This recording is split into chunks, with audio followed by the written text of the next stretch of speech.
Tal vez alguno de ustedes no comprenda lo difícil que fue ganarle al McLaren F1. La mera existencia del McLaren F1 empujó una carrera para ver quién le ganaba primero. Le tomó a Bugatti 10 años y 4 turbos para ganarle un carro NA. Tal vez muchos de ustedes de la generación de cristal estén más familiarizados con este carro. El carro de 16 cilindros en W, con 4 turbos y casi 1000 caballos de fuerza, que alcanzó 407 km/h. Pero este que están viendo acá es el carro que perdió contra el McLaren F1. Y también tenía 4 turbos, también era all-wheel drive, y venía de una época en la cual Bugatti no era parte del grupo de carros baratos llamado Volkswagen en Europa. El Ettore Bugatti 110 fue por un corto periodo de tiempo el carro más rápido del mundo. El 110 tiene un aspecto un poco extraño, parece como un transbordador espacial que tuvo relaciones con una patineta. A pesar de su aspecto poco común, el 110 era un carro muy avanzado para la época. El hecho de que se pudieran controlar 4 turbos era importante. Al ser un carro turbo tenía un caballaje y un torque muy similar. Producía entre 560 caballos y 612 caballos en el modelo SS o Super Sport. Porque sí, existió un Super Sport, al igual que un Bugatti Veyron Super Sport del 110. Solo 139 unidades del 110 fueron creadas y tuvo un top speed en 1990 de 348 km/h, lo que era muy decente.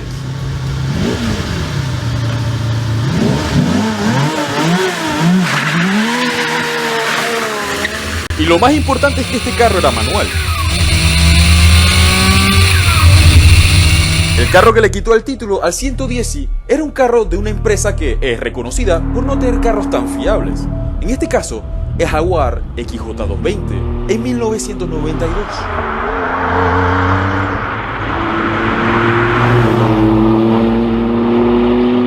El XJ220 fue meramente una estafa, porque dijeron que se iban a producir solamente 200 unidades para hacerlo exclusivo, pero Jaguar decidió hacer 281 de ellos.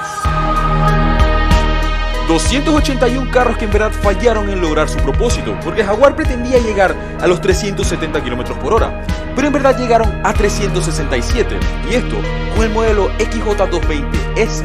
El XJ220 tenía un motor V6, a diferencia del V12 que prometieron, pero en este caso era Twin Turbo, que producía aproximadamente 600 caballos de fuerza. Es el carro más raro que yo he visto en mi vida, y lo vi de niño, no se borra de mi mente. Ese carro enorme, de hecho, es más largo que una Ford Explorer de la época. Y el XJ220, a pesar de todos estos factores anteriores, de que nunca completó lo que originalmente pretendía, no quita que el carro sea sumamente peculiar y que en verdad tuvo bastante éxito en circuitos y en varias competencias. Otra empresa que se unió más adelante en el tiempo fue Porsche con el Carrera GT, un carro con el cual todos somos familiares. Pero el Carrera GT se unió 10 años después.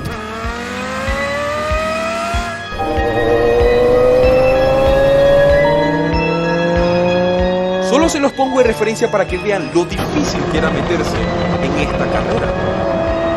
Pero realmente la empresa que más sufrió la existencia del McLaren F1 fue Ferrari. Porque créanme que Ferrari sí quería este título, después de tenerlo con la Ferrari 288, que técnicamente es el papá del F40.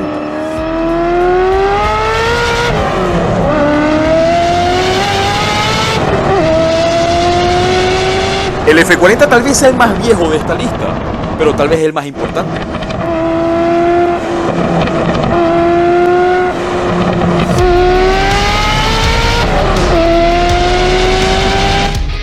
Las motorizaciones turbo en supercarros como estos eran algo poco convencional, y todo esto originalmente nace con la Ferrari 288. Pero el F40 llevó las cosas a un nivel más extremo. La F40, la pintura era tan liviana que podías tocar por encima de ella la fibra de carbono de la cual estaba compuesto su chasis. La F40 tenía un motor V8 de solamente 2.9 litros, que producía aproximadamente 480 caballos de fuerza. Este motor V8 logró hacer algo que muy pocos Ferraris en NA consiguen, y esto es tener torque, porque tenía casi el mismo caballaje como el mismo torque. Y en carreras, créanme que el torque importa mucho más que el caballaje, sobre todo si estamos hablando de top speed. Y de hecho este carro alcanzó los 330 km/h, en efecto fue el primero en hacerlo.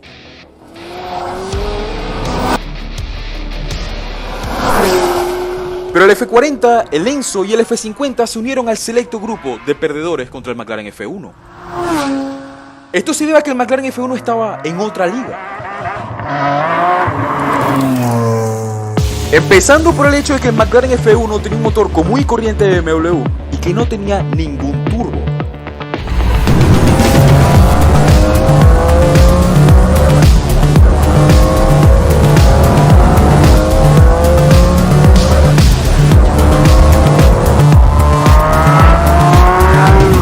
Tecnológicamente hablando, no les puedo decir que el McLaren F1 era el más avanzado. Su motor técnicamente era una variante del motor V12 que venía en algunos BMW Serie 7, solamente que con mucho éxtasis.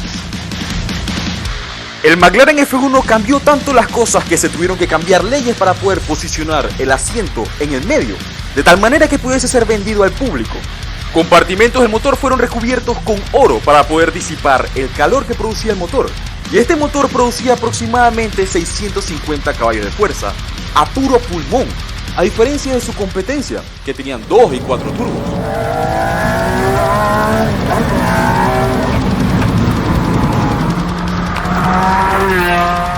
El McLaren F1, a pesar de su costo, tuvo tanto éxito en la calle que exigieron llevarlo a la pista, y cuando lo llevaron con los GTR y los LM, fueron ganadores inmediatos, situación muy similar a la que tuvieron los Skylines Godzilla R32.